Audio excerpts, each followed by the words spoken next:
Yes, and I think this is an important point that you're making, and I write extensively about this in the book, where there's in the 1990s primarily, there's a new historian, right? The idea of the new historians, actually in Israeli historians in the academy, in the academic spaces in Israel, there were new historians who had access to the archives.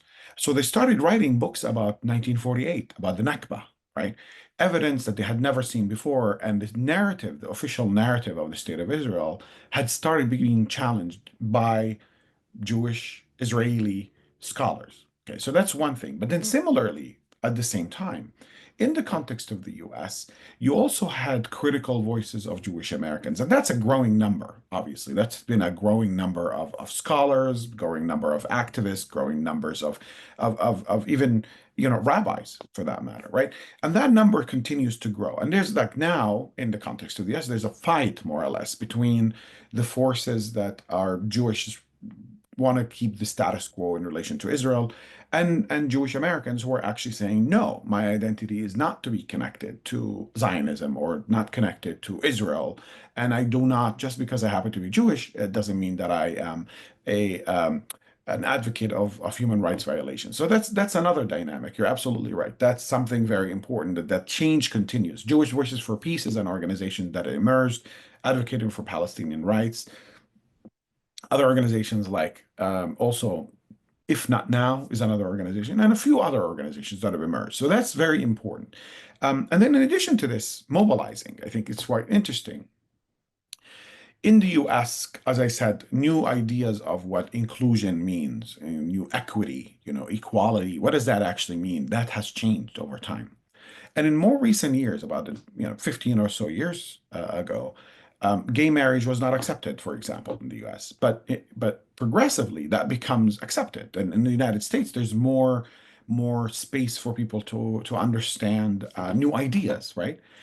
All of that combined together, okay, and especially those definitions of equity making it, in a sense, to the minds of younger American generation, the younger folks in the United States, and also globally. There's also like this, there are theories out there, and which I agree with, that younger people are very pissed off, are very angry at the world because it has not really provided them with opportunities that they need.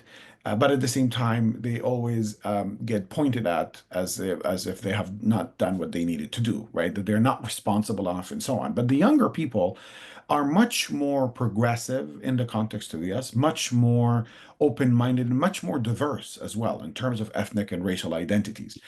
And also, they are globally focused in terms of how they see the world. I mean, someone who's, and by the way, I mean, I'm just saying younger, it doesn't mean age only, but there's an age component to it. But someone, say, in Seoul, South Korea, is able to understand someone from Mexico City, okay? Or someone from Ottawa, Canada, or someone in Johannesburg, South Africa, more so than the younger generation to the older generation, oftentimes. So you find the younger generation is globally oriented and globally focused and understanding what equity is all about, right? And then, and in a sense, that younger generation mobilizes around those issues that they find significant and important to them. As I said, all of those combinations have really three different processes culminated together to create the reality that we're living through, that there's more sympathies towards Palestine and Palestinians. But of course, when that happens, that also is met with forces that push against it. So I mean, the idea is that that intensity, you are in a situation where Palestine and their Palestinians and their plight has been seen as more legitimate, and the Americans are more sympathetic to it. But at the same time, once that happens, the opposing traditional forces of status quo forces will push back even more. Okay, so that continues to be kind of a cycle, if I may. That intensifies and it escalates over time. And this is kind of the prediction that I have in the book, is that there's an intensifying fight that we're noticing, have been noticing for about a decade, easy, in the context of the US. And it will continue to escalate over time. And I believe we are in this moment in that particular phase.